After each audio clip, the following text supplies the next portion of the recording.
Okay, y'all, this is how to make chili on the cheap and very simply. So the first thing you're gonna need to do, you're gonna need 8 ounces of tomato sauce. Well, actually 16, so 2 8-ounce cans. Just got the cheapest stuff I could get.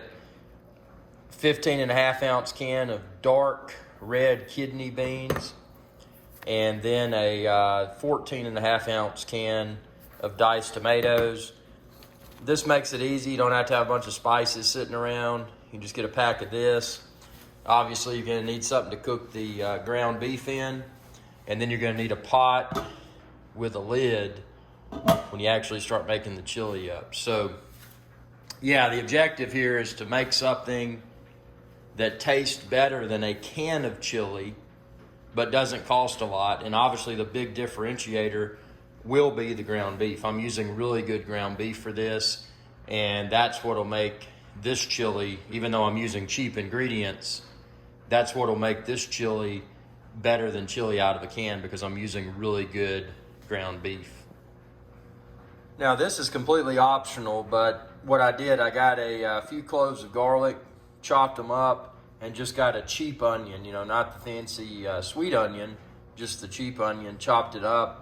And when I cook my ground beef, this is just going to add an extra flavor profile. Again, the objective here with cooking this cheap chili, we're using good ground beef. That's a pound of ground beef, and that's butter. But we're wanting to get something better than chili out of a can because of the good beef. But we don't want to spend a lot, and that's why we're just using the shortcut. We're using the chili mix and just cheap store brand ingredients, except for the ground beef. The ground beef's really good. So you can see now this is all starting to come together. Basically, just you're going to want to stir your ground beef around periodically, and just use a spatula, to kind of chop it up. Get those onions, and I just started cooking it, so they're not mixed that well. Get those onions, that garlic, chopped garlic, all blended well together. The objective here is to brown your ground beef. Now, I'm using a gas stove.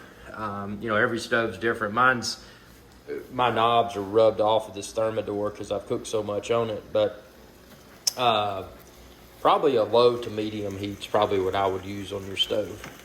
And this is completely optional, but this is a good time to grind some fresh ground pepper, and then continue to brown your ground beef with onions. Again, fresh ground pepper goes hand in hand with chili, and it really makes that meat, adds extra flavor profile to it. So you can see now my ground beef is browned along with the onions and fresh garlic clove. And what we're going to do is combine all of these ingredients, including the seasoning packet, in this pot right here. Okay, so there's my ground beef and onions in there, and it is worth mentioning I did drain the fat. Here's my pack of seasoning mix. And what you can do, if you want to make it spicy like I do, you can add ghost pepper powder, depending upon how spicy you want something. I'm just going to add that seasoning to my bowl, because if the rest of my family eats some of the chili, they're not going to want the ghost pepper. So let's see, there's the can of the diced tomatoes. Here's the first can of tomato sauce, as I mentioned, 8-ounce can. I'm going to use 2 of these. Here's one.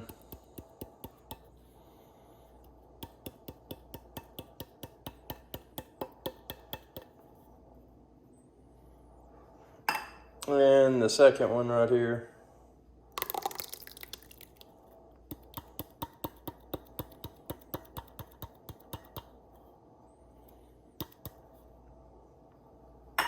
And then the dark red kidney beans, 15.5-ounce can.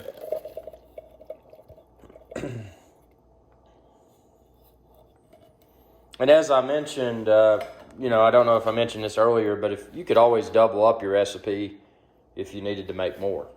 So what we're going to do now is stir this up and bring it to a boil. Okay, I've got this over high heat now because I'm going to bring it to a boil And what we're going to do is we want to stir this up properly. It's kind of hard to do one-handed. I should have brought my tripod up here. But you're going to want to stir this together thoroughly, bring it to a boil, and then after it comes to a boil, you're going to want to let it simmer. But let's stir this up thoroughly.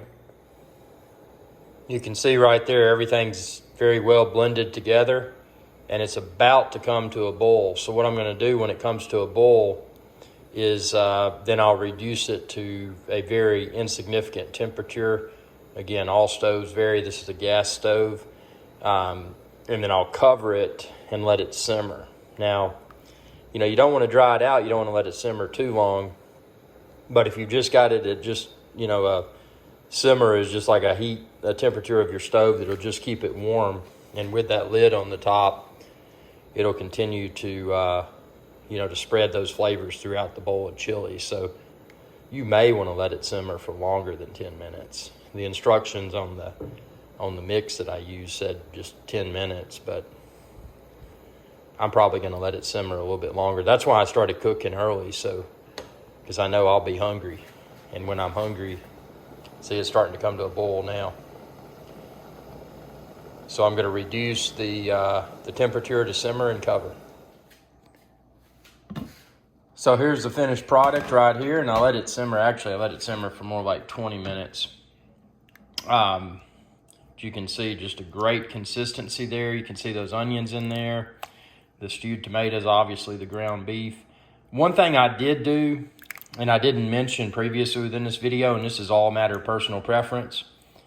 If you want a thinner chili, kind of like I have here, you may want to add just a little bit of water. I probably added a cup of water to it just because when I was stirring it, I felt like it was a little bit thick, but you may like a thick chili. But I like mine just a little bit watery, like this consistency. So again, personal preference. But man, and I'm going to admit I already tried some.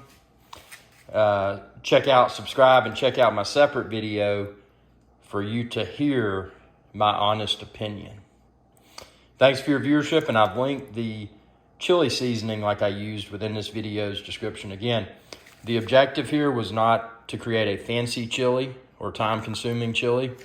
The objective here was to utilize premium ground beef, but inexpensive ingredients to make a simple and, not a time-consuming chili. And check out my separate video to hear how it tastes. Be sure to subscribe and ring that bell icon when you do, and that'll notify you whenever I post another video. Y'all have a good day. Hey y'all, IrixGuy here. I hope you enjoyed this video, and please be sure to subscribe to my channel, and when you do, ring that bell icon to be notified whenever I post another video. Thanks for your viewership, and y'all have a good day.